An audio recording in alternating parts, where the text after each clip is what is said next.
కొంత నిర్లక్ష్యం, అంతకు మించి గత కొన్నేళ్లుగా చేస్తున్న వ్యాపారాలు ఇవన్నీ బాణాసంచా వ్యాపారాలు అంటే గోదావరి జిల్లాలోనే కాదు మొత్తం దేశవ్యాప్తంగా ఎక్కడెక్కడ వివిధ రాష్ట్రాల్లో కొనసాగుతూనే ఉంటాయి.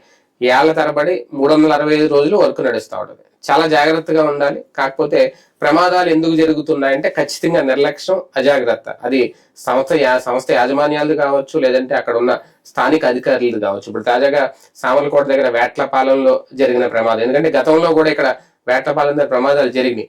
అయినా సరే పదుల సంఖ్యలో జనాలు చనిపోతున్నా సరే పట్టించుకోవట్లేదా, మళ్ళీ ప్రమాదాలు రిపీట్ అవుతున్నాయి. ఇప్పుడు తాజాగా లైసెన్స్ ఇచ్చిన ఆ సంస్థలన్నీ కూడా మూసివేయడానికి అక్కడ జాయింట్ కలెక్టర్ ఆదేశాలు కూడా జారీ చేశారట. కంప్లీట్ గా క్లోజ్ చేస్తున్నారట. కాకపోతే ఏంటి ఈ ప్రమాదం వెనక ప్రధాన నిర్లక్ష్యం ఏంటి, ప్రమాదానికి కారణాలు ఏంటి అంటే పరిహారం ఇచ్చేసి 20 లక్షలు ఎంతో ఇస్తూ ఉంటారు, అంతవరకు చేతులు దులిపేసుకోవడం ప్రభుత్వం చేసే పని. ఇది అంశం మీద చర్చించే ప్రయత్నం చేద్దాం. సార్, కొద్ది రోజుల క్రితమే అదే రాయవరం మీరు వినే ఉంటారు, అక్కడ అంటే ఈ స్థాయిలో చనిపోలేదు కానీ 7 ఎంతమంది, అప్పుడు కూడా సేమ్ 20 లక్షల పరిహారం ఇచ్చారు. ఇది కొంచెం ఎక్కువ. ఇప్పుడు ఈ వీడియో చేసేదానికి 24 మంది అంట మొత్తం చనిపోయింది. అయితే ఇది పదే రిపీట్ అవుతున్నా వాస్తవానికి పర్యవేక్షణ అనేది తహసీల్దార్ దగ్గర నుంచి, ఆర్డీఓ దగ్గర నుంచి, డిఎస్పీ దగ్గర నుంచి అందరూ చేయాల్సి ఉన్నా అంటే ఏంటి అక్కడ నిర్లక్ష్యం పట్టించుకోని తనవా, ఇలా ప్రాణాలు గాలిలో కలిసిపోతున్నా, లేదు చూసి చూడనట్టు లంచాలు తీసుకొని వదిలేయడం వల్ల జరుగుతున్నాయా, ఎలా చూడాలి అసలు ఈ ప్రమాదాన్ని? నేను అనుకోవడం, నాకు తెలిసి గోదావరి జిల్లాలు కాబట్టి ఇందులో క్యాస్ట్ ఈక్వేషన్స్, పొలిటికల్ ఈక్వేషన్స్ కారణంగా వాళ్ళు ధైర్యంగా చేసుకుంటున్నట్టుంది. అలా కాకపోతే సాధ్యం కాదు. మనం ఒక చిన్న బిల్డింగ్ కట్టుకుంటుంటేనే 100 రకాల అనుమతులు అడిగేవాడు ఓపెన్ గా ఒక ఇండస్ట్రీ నడుపుతుంటే, ఇందులో ఇవాళ నేను పేపర్లో చదివి 32 చోట్ల తయారు చేస్తున్నట్ట వితౌట్ పర్మిషన్.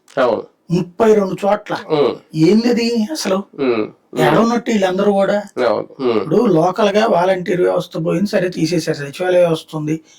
అసలు నీ నిఘా వ్యవస్థ ఏమైపోయింది? ఏం జరుగుతుంది అసలు? ఒకటి మనకి ఒక ఆన్లైన్ సిస్టము, లేకపోతే ఒక సిస్టమ్ ఉండాలి. అగ్నిమాపక శాఖ, రెవెన్యూ శాఖ, పోలీసు, ముగ్గురు క్లియరెన్స్ ఉండాలి. బాణాసంచా తయారీలు అమ్మడానికే అట్లా కావాలి. ఇప్పుడు మనం ఇదివరకటి రోజుల్లో నేను కాలేజీ చదివే రోజుల్లో దీపావళి బాణాసంచా అమ్మేవాడిని. ఫస్ట్ లో అమ్మే షాపుల్లో పనిచేశాను. సెలవులప్పుడు దీపావళి అప్పుడు 2 రోజులు కదా, ఒక రోజుకి నాకు ఒక 500 రూపాయలు ఇచ్చేవాళ్ళు, ప్లస్ నాకు కావాల్సిన సామాన్లు ఇచ్చేవాళ్ళు. మా బాబాయ్ వాళ్ళ షాప్ లోనే పనిచేసేవాళ్ళు. భోజనం అవన్నీ వాళ్ళే ఏర్పాటు చూసుకుంటారు. ఇది నేను దాదాపుగా నాకు 10th క్లాస్ అయినప్పటి నుంచి నేను చేస్తానే ఉన్నా. ఇంటర్మీడియట్, డిగ్రీ అయ్యాను. డిగ్రీ అయిపోయాక నేనే పెట్టేవాడిని ఒక 5,000 రూపాయల సామాన్ తీసుకుని. అక్కడ ప్రతిసారి తీసుకునేటప్పుడు మొదట్లో ఇంట్లో పెట్టుకున్నాం. అప్పుడు ఏ పర్మిషన్స్ కాదు. ఓ 10,000 రూపాయల సరుకు తెచ్చి పెట్టాడు మా బాబాయ్. రారా నువ్వు కూడా అంటే నువ్వు వెళ్ళాను. అమ్మడం, చకచక రేట్లు రాసియడం, దాన్ని ఏమంటారు డిస్కౌంట్ తీయడం, ఇదంతా చేయడం అలవాటు. కాబట్టి అప్పుడు ఏంది, మొత్తం నువ్వు 100 సామాన్లు కొన్నావు, 100 కలిపేసేసి ఇప్పుడు క్యాలిక్యులేటర్ అప్పుడు క్యాలిక్యులేటర్ మా బాబాయ్ పడితే, నేనేమో బీకామ్ చేస్తున్నాను కదా, మాకు అప్పుడు క్యాలిక్యులేటర్ బ్యాన్ కదా కాలేజీలో. కాబట్టి చేతితో నోటుతోనే లెక్కేయడం అలవాటు. దాంతో అవన్నీ వేసేసి ఫైనల్ గా డిస్కౌంట్ కూడా తీసేసి చకచక అయిపోద్ది. వాళ్ళు క్యాలిక్యులేటర్ చేసే పని నేను నోటుతో చేశాను. అందుకని అట్లా అలవాటు అయిపోయింది. నన్ను బద్దాక కంపల్సరీ ప్రతి ఏడాది పెట్టుకునేవాడు. తర్వాత వాళ్ళు పీడబ్ల్యూడి గ్రౌండ్స్ లో పెట్టేవాళ్ళు. అప్పుడు ఈ అనుమతులు ఎట్లాగా, ఇదొక దాన్ని ఏమంటారు ఆర్గనైజ్డ్ టీమ్ లాగా ఉంటారు. ఈ ఏడాది 50 షాపులు ఉంటే వచ్చే ఏడాది 70 అవుతాయి, 100 అవుతాయి. ఆ టీం వాళ్ళకి మనం ఇంత లంచాల డబ్బులు ఇచ్చేయాలి. వాళ్ళు అగ్నిమాపక శాఖ కింద, పోలీస్ శాఖ కింద, రెవెన్యూ శాఖ కింద ఇచ్చి ఒక షాప్ కి మనకి 25,000 అవుతుందంటే పైన ఒక 15,000 రూపాయలు ఇప్పుడు రోజుల్లో, అప్పట్లో 10,000 రూపాయలు పైన లంచాల కిందకి ఇచ్చేసుకోవడం. మనకి సరిగ్గా వర్షం పడకుండా ఉంటే 50,000 వస్తాయి. వర్షం పడిందంటే సరుకు మిగిలిపోతుంది, లాస్ అవుతాం, లేదా ఆ 30,000 40,000 అవుతుంది. అట్లాగా చూసాం. నేను చూసాను 5,000 రూపాయలు పెట్టి రోడ్డు మీద పెట్టేవాడిని మన సామరంగం పెడితే 7-8,000 రూపాయలు ఫస్ట్ ఏడాది వచ్చింది. కాబట్టి 2-3,000 రూపాయలు క్యాష్ అదనంగా లాభం రావాలా చేతికి. తెలిసిన వాళ్ళు రేపిస్తా అని తీసుకుపోతారు. ఆ డబ్బులు రాక అట్ట మునిగిపోయినాయి. అట్ట 2 ఏళ్ళు అయ్యేటప్పటికి నేను లాస్ అయిపోయాను. అందువల్ల బాణాసంచా గురించి బాగా తెలుసు. రెండవది ఏంటంటే బాణాసంచాకి సంబంధించినటువంటి అనుమతులు, ఈ సిస్టమ్ జర్నలిస్ట్ గానే ఈసార్లు కవర్ చేసాం.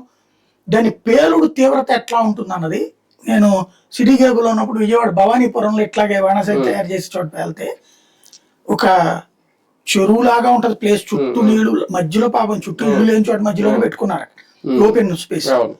కానీ అది పేలిన తర్వాత మేము వెళ్ళినప్పుడు కాళ్ళు చేతుల మీద నడిచిపోవాల్సి దారుణంగా ఉంటది. ఎక్కడ ఎగిరి పడతాయి కూడా తెలియదు బాడీస్. ఆ తర్వాత నేను మళ్ళీ ఇప్పుడు చెన్నైలో తమిళనాడులో శివకాశి కదా, శివకాశి తర్వాత చిన్న శివకాశి అంటారు, పల్లెపట్టు, చిత్తూరుకి దగ్గరలో ఉంటుంది. చిత్తూరు నుంచి ఒక 30-40 కిలోమీటర్లు ఉంటది. అది అక్కడ టైప్ అనమాట, Sivakasi type, chief and best గా దొరుకుతుంది అక్కడ. అప్పుడు నేను TV9 తిరుపతి చేసేసి మళ్ళీ విజయవాడ ట్రాన్స్ఫర్ అయ్యి వచ్చినప్పుడు అక్కడ ఇన్సిడెంట్ జరిగింది, 25 మంది అది చచ్చిపోయారు. అప్పుడు వెళ్ళినప్పుడు చూసా లోపలే ఎలా కరిగిపోతారని. పర్మిషన్స్ ఉంటాయి అక్కడ, ఉండి కూడా జరిగిన ప్రమాదం, ఇక్కడ లేకుండా జరుగుతున్న ప్రమాదం. బేసిక్ ఏదో ఇక్కడ పర్మిషన్ ఉందట, ఏదో 9 మందికి అలౌ చేస్తే 20 మందికి. అసలు ఆ పర్మిషన్ ఇచ్చేటప్పుడు వాళ్ళు ఏం చెక్కేసుకుంటారో అది తప్పులేదు, 9, 20 అది లెక్క కూడా నేను తప్పను. కానీ ఆ నిర్వాహకుల వైఫల్యం కనబడుతుంది, వాళ్ళు నిర్లక్ష్యంగా ఉన్నారు. ఇప్పుడు మేము స్కూళ్ళల్లో గుంటూరులో చదివేటప్పుడు, యాదవ హై స్కూల్ చదివాడు నేను, మా పిల్లలందరం కూడా దీపావళికి ఒక 15-20 రోజుల ముందు నుంచి ఈ రజని తీసుకొచ్చేసేసి మేమే తయారు చేసేవాడు.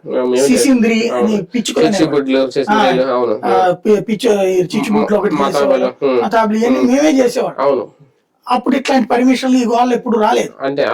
ఇవాళ వచ్చేటప్పటికి సిస్టమేటిక్, ఎందుకంటే అట్లాంటి ప్రమాదాల వలన పంచాయతీల్లోనే కాలనీ ఉన్నాయి, మా ఫ్రెండ్ వాళ్ళకి ఇబ్బంది పడి, అందుకని ఎప్పుడు జాగ్రత్తగా ఉంటాం. అట్లాంటిది ఇవాళ ఆ ఫస్ట్ అక్కడ వాటర్ ఉండాలి, ఇన్సిడెంట్ జరిగే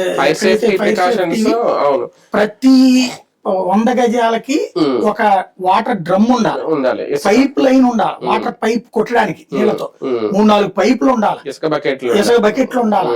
తర్వాత అదేదో ఇవి ఉంటాయి కదా మన ఫైర్ సేఫ్టీ, ఆ ఎక్విప్మెంట్ అక్కడ ఉండాలి. ఏమీ లేకుండా నువ్వు అసలు కంపెనీ ఎట్లా నడుపుతావు? ఇంకోటి ఆ మనుషులు రెడీలో ఉండాలి. ఎంత పెద్ద ఇన్సిడెంట్ జరిగిపోయిన తర్వాత ఏం లేదు అనుకుంటే ఎట్లుంటది?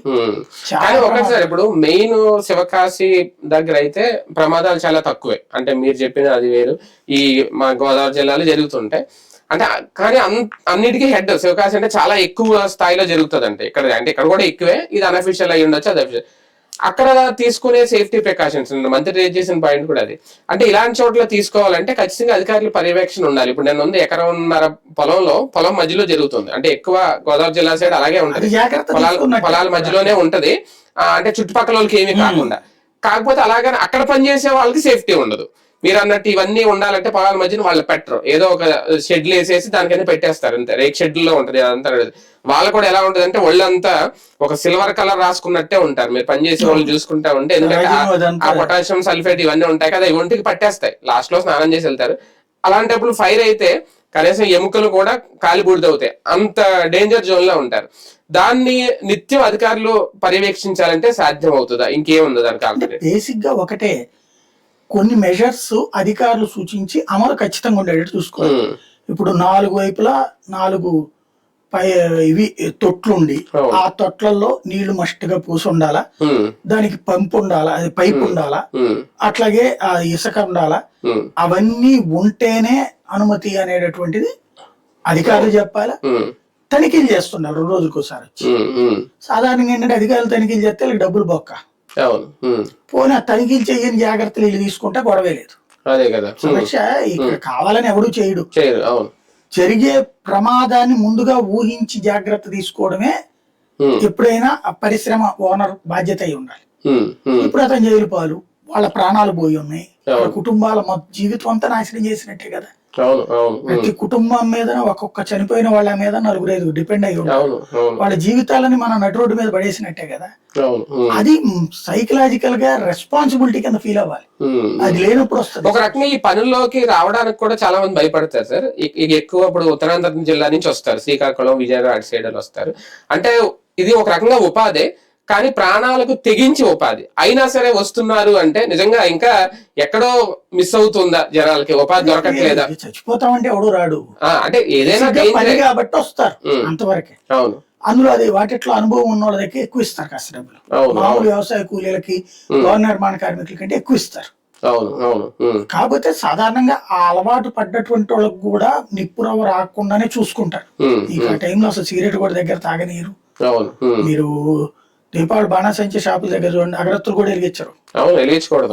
ఈ మన దేవుడి దగ్గర దీపం కూడా పెట్టుకుని యువతలు ఉంటారు.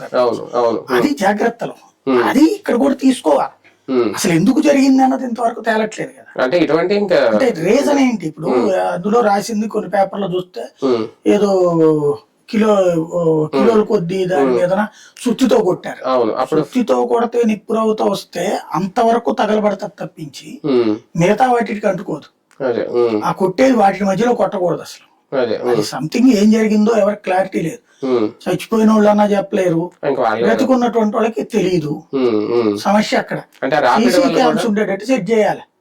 సీసీ క్యామ్స్ ఉండేటట్టు సెట్ చేసి ఇక పైన ఈ ఇండస్ట్రీస్ పెట్టేటప్పుడు కూడా ఎక్కడికక్కడ కాకుండా అవసరమైతే ఒకే చోట అన్ని పెట్టుకోమనాలి. తయారీ పెట్టుకుని అక్కడ ఒక 100 ఎకరాలు 200 ఎకరాల్లోనూ ఎకరానికి ఒకటి పెట్టుకుని ఆ ఎకరం మధ్యలో పెట్టుకునేట్టు, ఆ చుట్టూతా కూడా ఈ వాటర్ సిస్టమ్స్ ఇవన్నీ పెట్టుకునేటట్టు పర్మిషన్ ఇవ్వాలి. అప్పుడు సెట్ అవుతుంది. చంద్రబాబు నాయుడు గారు కూడా ఇమీడియట్ గా స్పందించి అక్కడ స్పాట్ కు రావడం, ఆయన హయాంలో ఇది రెండోది ఒక రకంగా, ఇది రాజకీయ అది దాంట్లో రాజకీయం చూడడానికి లేదు. కాకపోతే ఏంటంటే నాకు అందులో నవ్వు అనిపించిందల్లా ఇంకో